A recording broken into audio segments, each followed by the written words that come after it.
Competition तो अब शुरू हुई हमने के एक दूसरे से।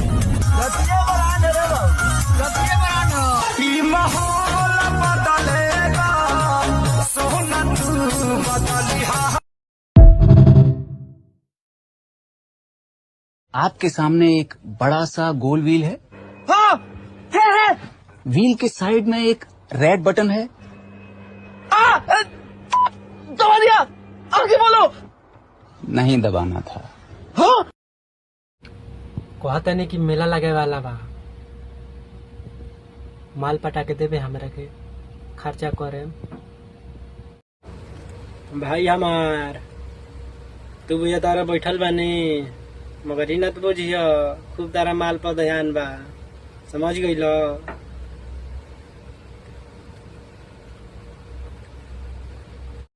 भाई हमार सोचा तारा कि लेबर में कमाइले से कोनो फायदा बा नहीं खे, तलार चाटा तारो हवा हमरा लगे, काम सिखाएम जेसीबी के।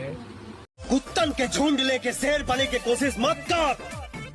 जंगल में कभी अकेले निकल के देख, शेर बने की गलत फहमी दूर हो जाएगी। ये देखा दी तोहरा के रंगदारी।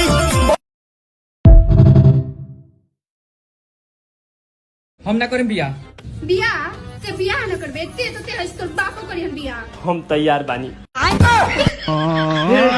हे प्रभु जाओगे हरि नाम जगन्नाथ प्रेमानंद।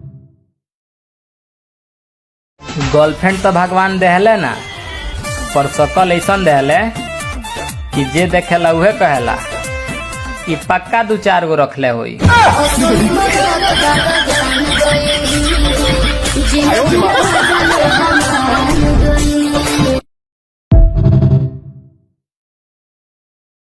हम ना करें बिया से बियाह न करबे ते तो तेरा तोर बापो करी हम बियाह। हम तैयार बानी।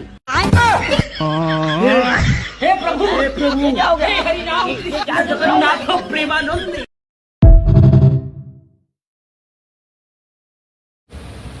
भाई बाप तो बाप होता है, बेटा बेटा होता है, ठीक है, आप लोग का पता ही है। मगर एक हमारा ट्रैक्टर भाई हमसे मतलब देखिए जैसे भी तो टक्कर लेने वाला है, तो आप लोग देखिए। बाप तो बाप रहेगा भाई हमार, देखिए बाप बाप रहेगा, बेटा बेटा रहेगा। देखिए बस करो भाई, बस करो। ये तस्वीरें दिखाकर क्या साबित करना चाहता है तू? क्या साबित करना चाहता है तू?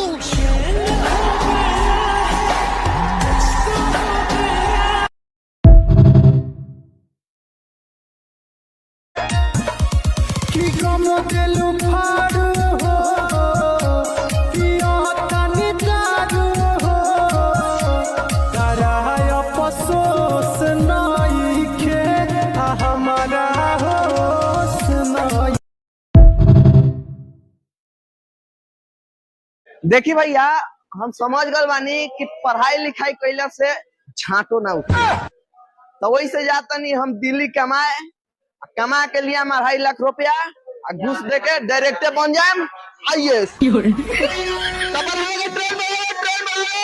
चलिए चलिए चलिए दिल्ली।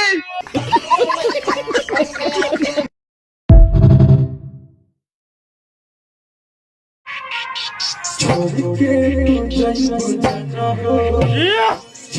के